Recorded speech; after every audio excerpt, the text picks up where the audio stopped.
Blade Runner 2049 is currently my favorite movie of all time.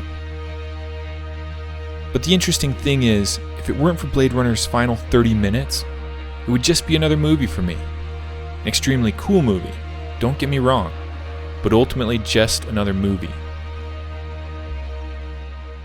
As a refresher, with 30 minutes left, Kay has been rescued mysteriously by Mariette, and we learn that she is part of a band of replicants determined to overthrow their human oppressors. To this point, we have been led to believe that Kay is the chosen one, the first real boy of replicants, born of a replicant father and mother who can usher in a new world. But here he is floored to discover that in reality, the chosen one is not masculine, but feminine, and hence, not him. When I sat in the theater watching Blade Runner 2049 for the first time, I remember thinking that this is where the movie was going to get political and predictable, running some version of the women are the future motif that we've had pushed at us so much lately. Bad dog. But I'm glad that that was not the whole story. The next scene involves Deckard, who was set up in the movie as both a symbolic and literal father figure. But to this point, it'd been a mixed bag whether he represented the spirit of the Great Father or something more akin to the deadbeat dad. His story was that he'd been out of the picture of his child's life in order to protect his child. Sometimes to love someone, you gotta be a stranger. Which bodes well for him. But on the other hand, the fact that he's been holed up in a Vegas nuclear wasteland, surrounded by decaying sexual figures and an endless supply of whiskey, does not reflect well. But now captured and placed against the figure of Wallace, who in his godlike pretensions and desire to dominate the universe clearly represents so much that can go wrong with masculinity, Deckard has a chance to show what he's really made of. Wallace tries to offer Deckard the most enticing thing he can conceive of, a new version of the mother and wife figure Rachel, in order for Deckard to give up his child. But in the end, it's hardly even a conflict for Deckard, as he embodies the spirit of the Great Father wholeheartedly and sticks it to Wallace. You don't have children, do you? Vision is a symbolic theme running through Blade Runner 2049, and it's worth noting that neither Wallace nor the female rebel leader Freysa are seeing things clearly here. The person who views the world in terms of oppressors and oppressed, and who is looking to simply flip the balance of power, who looks to the feminine spirit as the principal solution to the future, this person does not see the whole picture. The person who sees the world solely in terms of a hierarchy of dominance through technology, with living things functioning only as objects and tools in service to his domination, this person does not see clearly. Who does see things clearly then? We could say Deckard is seeing things clearly, but Deckard is still Wallace's captive and in need of rescue. He's in no position to act on his vision. So back to Kay. The opening image of the movie is that of Kay's eye opening, suggesting that he will be the one with the clearest vision. For most of the movie, Kay has been admirably searching for a higher and more meaningful reality than the one that's been presented to him as an artificial humanoid and as a hunter-killer in service to human masters. We've seen him attracted to anything naturally real, anything authentic, and that search led him to believe that he was the answer. He was the most real thing. The universe had centered around him. And crucial to convincing him that the world was centering around him was Joy, his artificial girlfriend, made to tell him the things he longed to hear most. I always told you, you're special.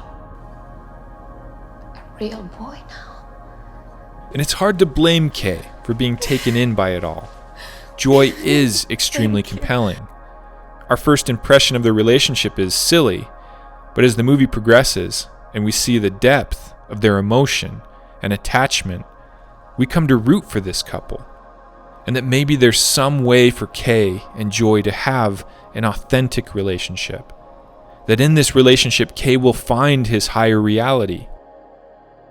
Then there's the story with Kay as the chosen special one, which is also extremely compelling.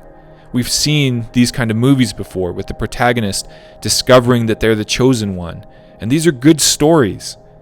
But we have to ask ourselves, to what kind of person are either of these two stories most compelling? Joy puts it best. A real boy now.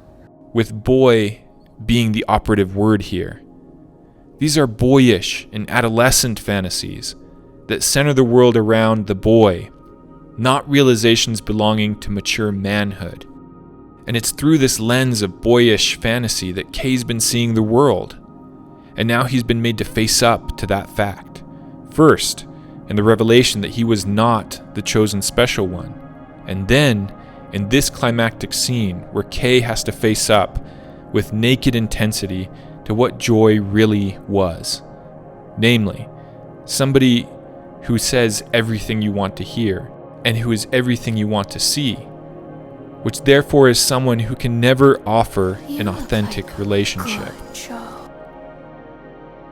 So at this crucial point of the movie, Kay is left with essentially an up or out situation. And he chooses up. He chooses to grow up. He chooses to man up, to accept that he's not special, just like everybody else. But what he can do is stand for something special.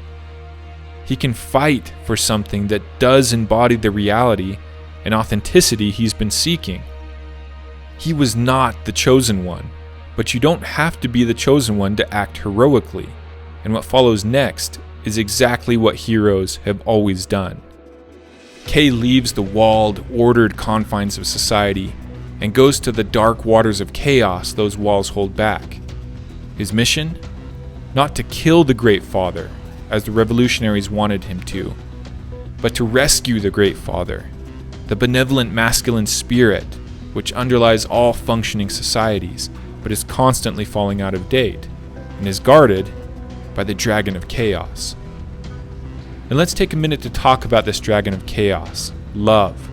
I can't think of love without thinking of one side of the spirit of the modern woman. Eminently capable and accomplished, strong, authoritative, and fierce. You can't help but respect love. But there's also something being suppressed here. We see that earlier at a moment of birth. And we saw that at a moment when she was made to bring about cruel death, which serves to remind us that in the end, this kind of woman is in reality subservient to that twisted masculine spirit of dominance. This is the great irony of the modern woman, that while she's at once disgusted with the masculine dominance of the past, she also seems to have adopted the same pursuit of dominance, the same value system and worldview that ultimately is subservient to the very warped brand of masculinity she's complained against for so long. In any case, she's a fearsome, terrifying opponent. I mean, let's be honest, in many ways she can kick men's butts, which is exactly what she does to Kay. Kay is finished here, defeated, but then she pulls this. I'm the best one. And that's where she loses, right there. When it comes to sex and gender, I don't think Blade Runner 2049 is about the future. I think it's very much about the present. And in this scene, I think there's a warning to us all. There's much to admire about the way women are defining themselves in the modern era, and I'm interested to see where things end up in the long run. But if they choose to turn this into a competition with men, things will go badly for everyone. Not a very compelling future, in my opinion. So Kay slays the Dragon of Chaos and rescues the Great Father and restores him. Darkness begins to lift from the world. And now Kay's intentions become clear. Kay has brought Deckard to the laboratory of Dr. Anna Stelling, who is the authentic special child born of Rachel and Deckard, and who Deckard has never met. The revolutionary leader, in her half-distorted vision, had thought that the child was destined to be a revolutionary leader, But Stelline does not fit the bill. What kind of woman is she then? Educated, capable, competent, and thoroughly feminine. Sought out for her creative skill, but insisting on only working through independent exchange, not under a master. And what is her work? She makes memories.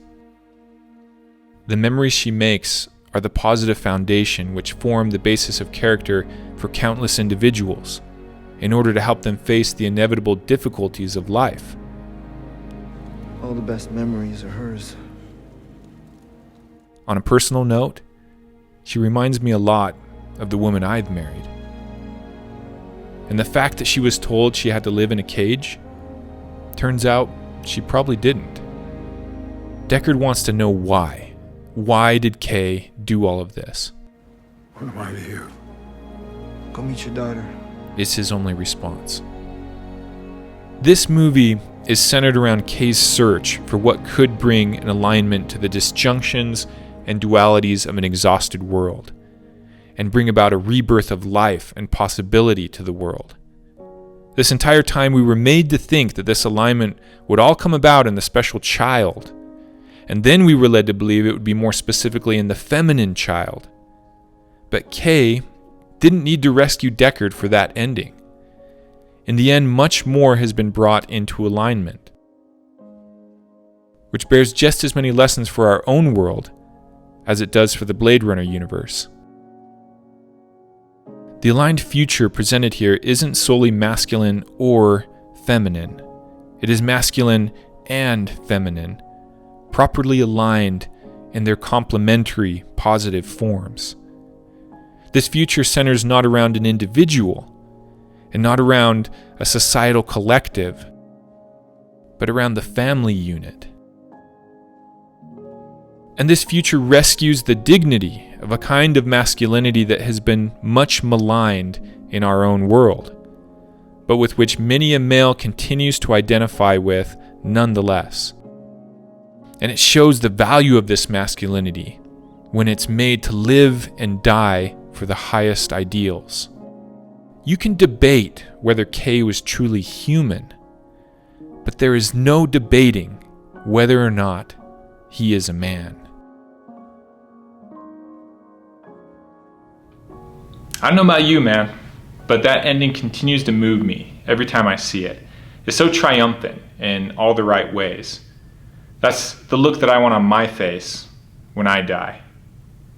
I hope you enjoyed the insights and thoughts that I had on the movie.